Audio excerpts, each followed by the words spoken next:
Miami has thousands of luxury condos sitting completely empty. Entire towers in Brickell and Miami Beach with almost no lights on at night. Nobody actually lives in them. They are investment properties. Places for wealthy buyers from Latin America, Russia, and Europe to park money. Meanwhile, teachers, service workers, and young professionals cannot afford rent in their own city. At the same time, Miami is one of the fastest growing metros in America. Companies are relocating here. Remote workers are flooding in. Real estate prices keep climbing. But scientists say significant parts of the city could be underwater by 2100. Insurance costs are skyrocketing. Property values in flood zones are starting to drop. And yet, the construction keeps happening. The money keeps pouring in. Miami is a city built on contradictions. And those contradictions are about to collide. The problems start with the land itself. Large sections of Miami Beach, Brickell, and the surrounding areas are built on fill dirt. In the early 1900s, Miami Beach was a mangrove swamp in shallow water. Developers dredged millions of cubic yards of sand from the ocean floor and piled it up to create an island. Fisher Island, Star Island, Palm Island, none of these existed naturally. They were manufactured. Entire neighborhoods sit on land that was underwater a century ago. The foundation is loose fill dirt on top of porous limestone. During king tides, seawater does not just rise from the ocean, it bubbles up through the ground. Seawalls cannot stop it. Raised roads cannot stop it. The water comes from underneath. A street in Miami Beach can be dry in the morning and flooded by afternoon. No rain, just tide. The city has spent over $500 million on drainage pumps and infrastructure improvements. But the water keeps coming back. Every year, it gets worse.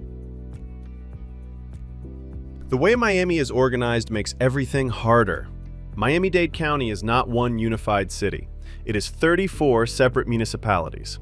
Miami, Miami Beach, Coral Gables, Hialeah, Doral, each with its own government and zoning laws. No coordination, no shared vision, just a patchwork that grew chaotically. From above, you can see the result. Some areas are dense with high-rises, others sprawl into suburbs. Highways cut through neighborhoods seemingly at random.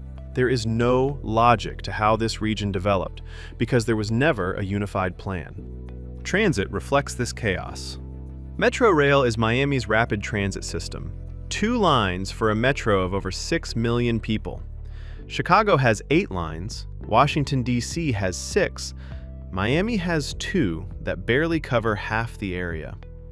The result is everyone drives, and traffic is brutal.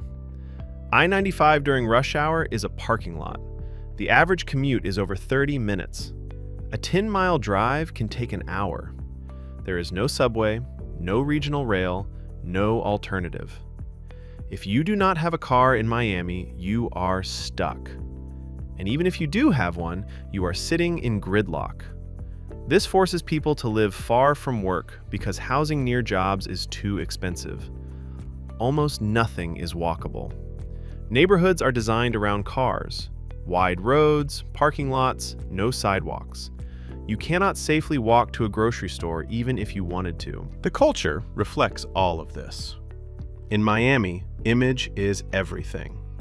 The car you drive signals your status. The neighborhood you live in defines you. Ocean Drive on weekends is packed with Ferraris, Lamborghinis, McLarens. People spend beyond their means to look successful. But most people here are struggling. Median household income is around $57,000, below the national average. Rent for a 1-bedroom apartment averages over $2,000. Many residents work multiple jobs just to stay afloat. The disconnect between appearance and reality is massive. The inequality is visible everywhere. Coral Gables has massive estates and manicured lawns. Other neighborhoods just minutes away face decades of disinvestment. You can go from extreme wealth to struggling communities in one short drive, and the gap keeps widening. That brings us back to the real estate problem. Those empty condo towers are not accidents. They're the result of Miami becoming a place to hide wealth. International buyers pour billions into properties they never occupy. Units sit as investments while people who actually live and work in Miami get priced out. It is a market built on speculation, not housing needs. Miami is also deeply diverse, but the communities exist separately. Little Havana is Cuban. Little Haiti is Haitian. Hialeah is Central American. These neighborhoods do not blend. They sit side by side but isolated. Your experience of Miami depends entirely on which pocket you live in. Spanish dominates in ways you do not see in other American cities. You can live in Miami for decades speaking only Spanish. Signs, businesses, government services all operate in Spanish as much as English. Miami feels more like a Latin American city that happens to be in the United States than an American city connected to Latin America. Now add climate change to all of this. Miami sits on porous limestone at sea level. Projections show what the city could face by 2100. Large sections of Miami Beach underwater. Parts of downtown gone. These are not worst-case scenarios. These are mid-range projections. The water does not just come from rising seas, it seeps through the ground. During king tides, it bubbles up through storm drains and sidewalks.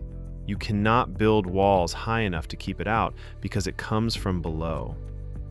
By 2040, Miami could face another 10 to 17 inches of sea level rise. Flooding shifts from occasional to constant. Major insurance companies have already left Florida. The ones that remain are charging rates that make homeownership nearly impossible. Some neighborhoods are becoming completely uninsurable. Property values in vulnerable areas are dropping fast. And yet, developers keep building. New luxury projects break ground on the waterfront in flood zones. Units sell for millions. The bet is simple. Profit now. Let future owners deal with the water. So far, enough people believe it to keep the market going. Miami is booming right now.